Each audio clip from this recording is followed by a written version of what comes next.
Hey there, everybody. Welcome to our review of Animal Kingdom Season 6, Episode 1 and Episode 2. This was a 2-hour premiere, so that means double the content for us to get into. We have been very busy since the hiatus. We got a plot of land down by Oceanside, and I've been working on my skateboarding. I think it's going pretty well.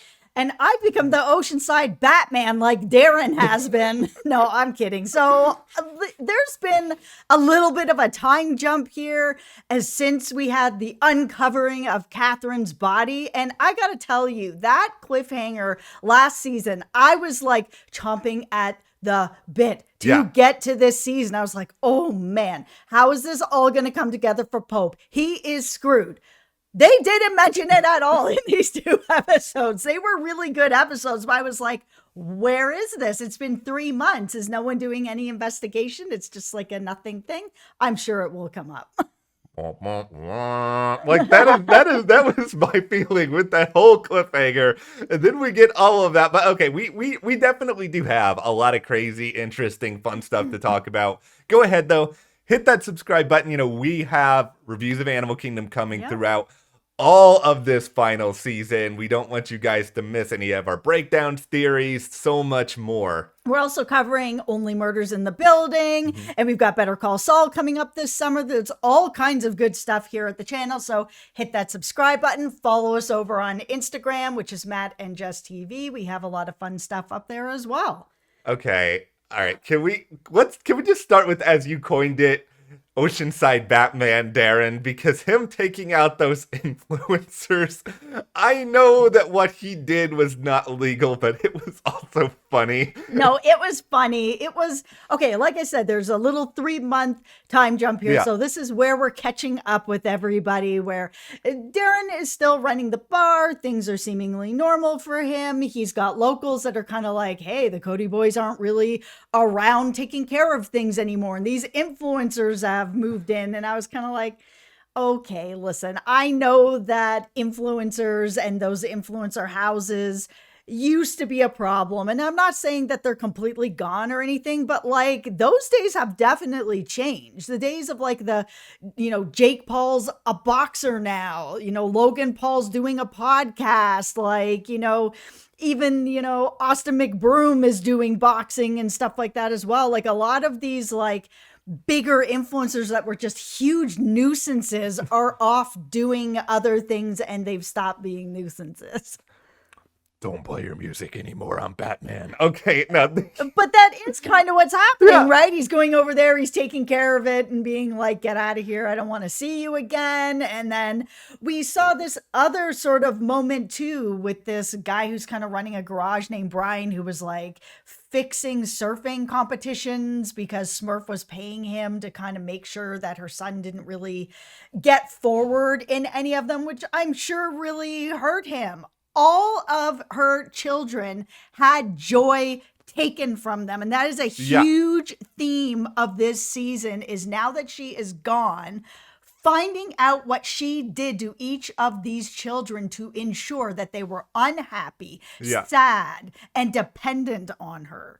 It's really, really sad. And that's why I think, the end of these episodes with Pope, it was such a simple thing, really, that he was so desperate to hold on to this property that he got really enraged at Jay, who had it on the market. He spends all of episode 2, getting this carpenter to take part, and it's all just to build himself like a skating ramp. And it's like so simple at the end of it. And it's just like, there's this guy who has murdered, who has committed all sorts of terrible crimes.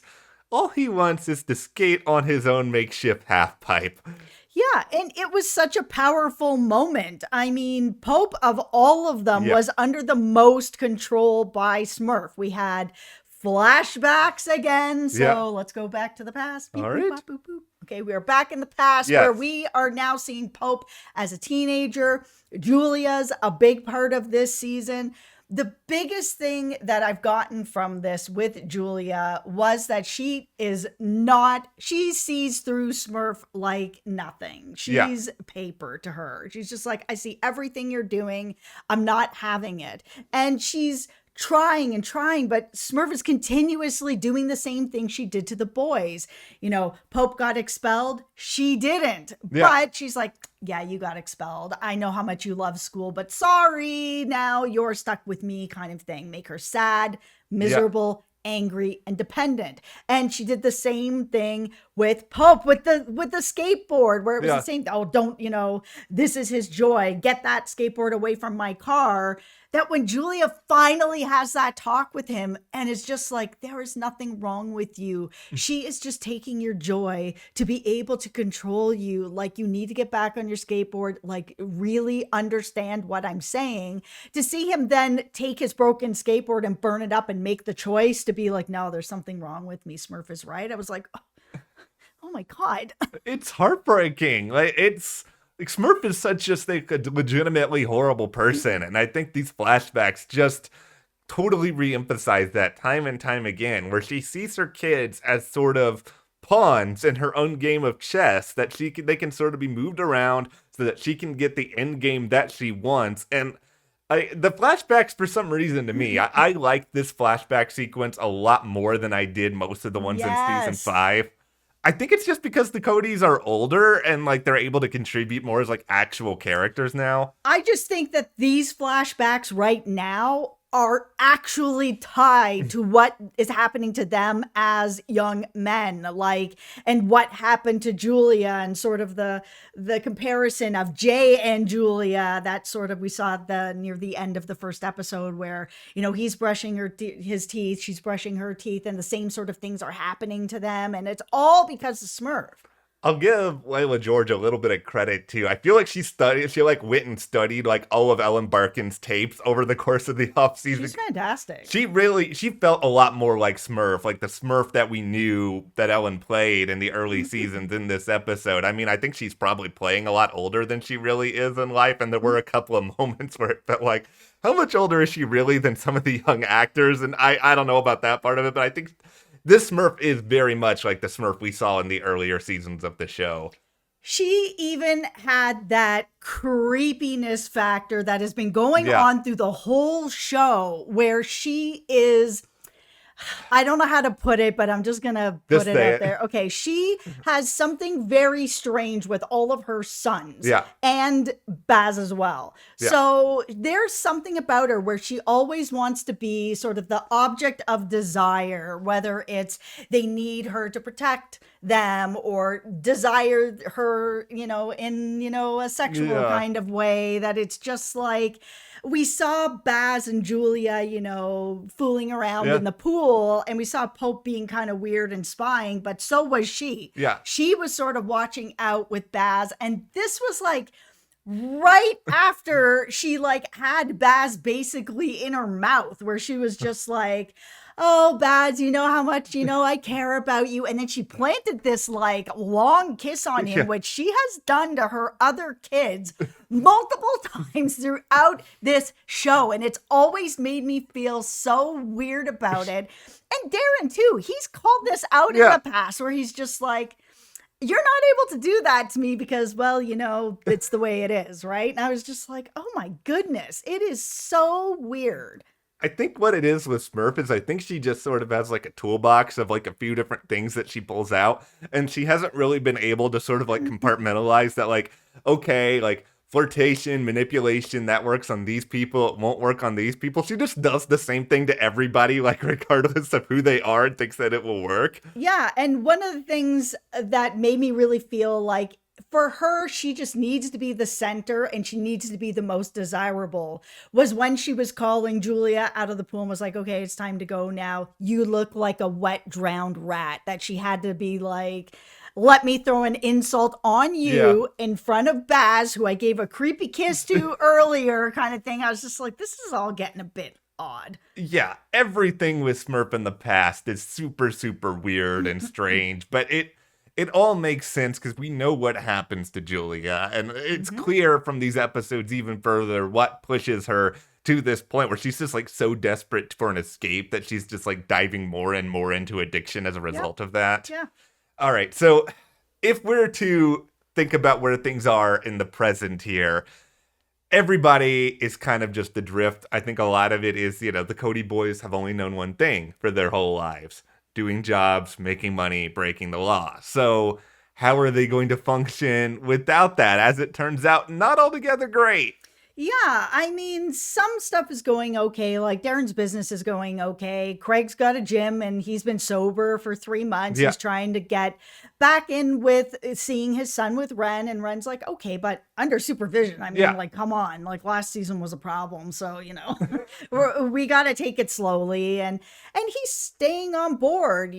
People have stopped by his place like, hey, you want a party? No, you got to go. Like, I'm not having this. And it was good to see him trying to figure it out.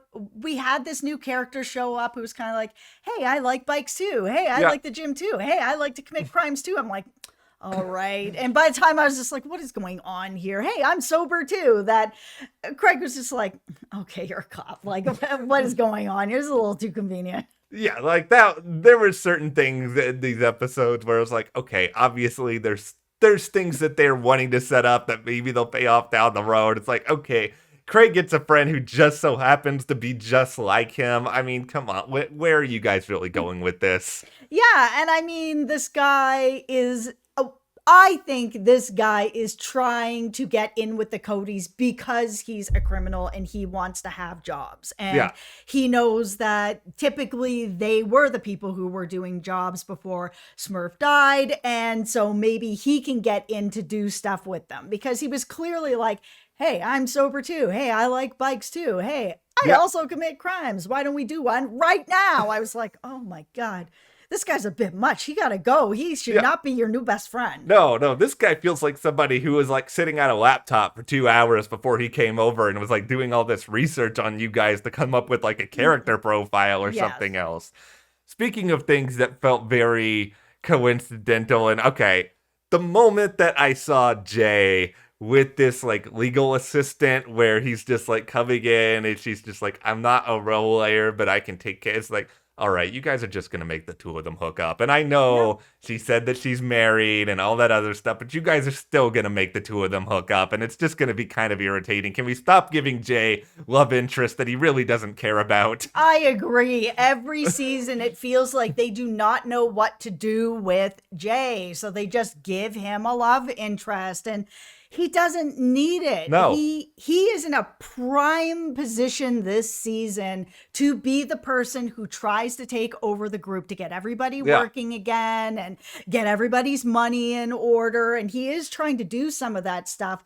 But I'm way more interested in seeing him sort of struggle to balance Pope, Craig, Deran to get them jobs, to actually start to build that community. Like, let's see that. Yeah. I'm not interested in this girl. She can go. No.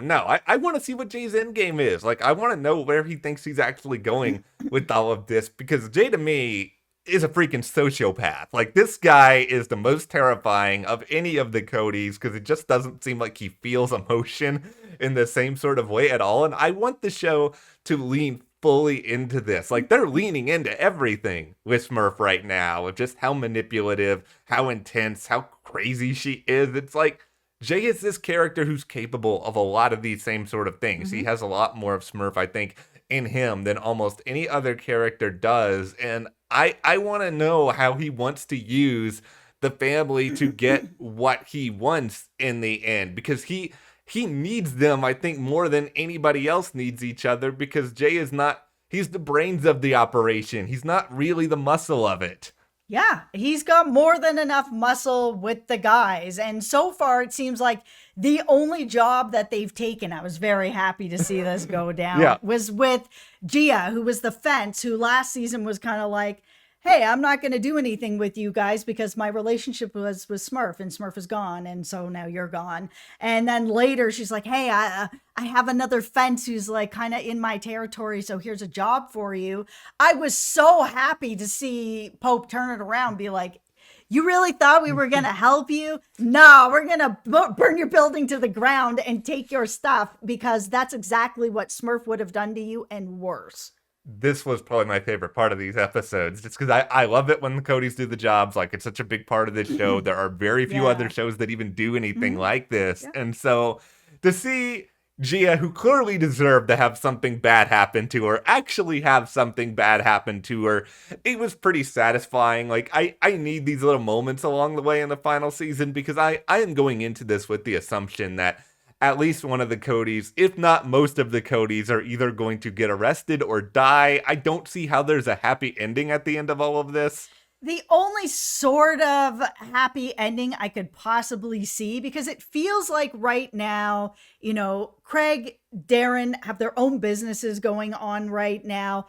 Pope, yeah, he's got his skateboard ramp that he's put together, and he's just in pure happiness right now. Yeah. Like, seeing him smile and kind of laugh, I was just like, this is so good. I'm so glad they gave us these 2 episodes at once for that moment, that I didn't have to wait for that moment. That if he decides to like build out on that and kind of turn it into a skate park, he might be able to make some sort of money off it too. Jay is really the person that's keeping them in the business when really none of them need to be anymore. They won't be sort of as well off as they are, but they would each own one of their own businesses. Jay gotta go. I've never liked Jay. I'll just say it. It's the way that it is. We're 16 minutes That's in. Fine. Jay Come for me in the comments. Jay does have to go. Like, Jay's gonna. I think they're gonna keep him around for most of this season. But it's like, I think he's got to be the one that's gonna get. Or I think he'll get arrested or killed at the end of this. And I think, because we can't have nice things in the world, I think what they're doing with Pope at this point is they're giving us these moments, because I think so many of us love Pope, and like, he's one of our favorite characters in this world. Right when he's got his skate park, in come the detectives to start asking about Catherine, and then they're going to put him through the worst stuff ever, and yet... Pin it on Jay! Tell us how you really feel.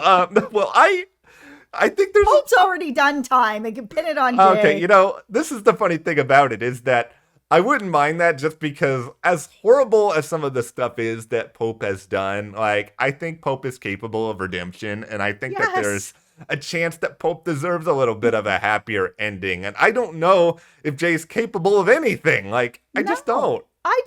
If he had listened to Julia when Julia was just like, please trust me, there is nothing wrong with you, you're being controlled, that this could have gone differently for him. We even saw, there was that moment where he was maybe going to end up in juvie or something like that. Yeah. And the lawyer was like, he's probably going to have to see, a shrink. He's going to have to see a therapist. And we saw that moment with Smurf and Pope, where Pope was kind of like, she said I was going to have to see a therapist. If I have to talk to somebody, I could talk to somebody. It'd be all right, kind of thing. You could see that he wanted help. And she was just like, you remember, you can't ever talk to anybody about anything. He's like, yeah, you're right. I can't talk to anybody about anything. I was just like, this could have changed for him. It may not have, but it could have. You never know. Pope, she just didn't want him to have that opportunity. And Pope, I feel bad for Pope. Smurf is one of the biggest villains on TV. Like,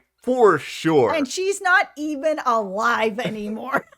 I know. And it's finally like, I'm not at the point yet where I'm willing to say, okay, Animal Kingdom writers, I understand why you gave us so many freaking flashbacks last season, because I still don't think we needed all of them. But it's just like, I at least understand now why you kept young Smurf around as long as you did. Like, I enjoyed these episodes so much. It was very much like the earlier seasons of the show. These flashbacks are great. And it's nothing against, the young actor and actress from last season who played Little Julie and Little Pope. They were fantastic. It was just, it wasn't actually looping back into what's going on in the present.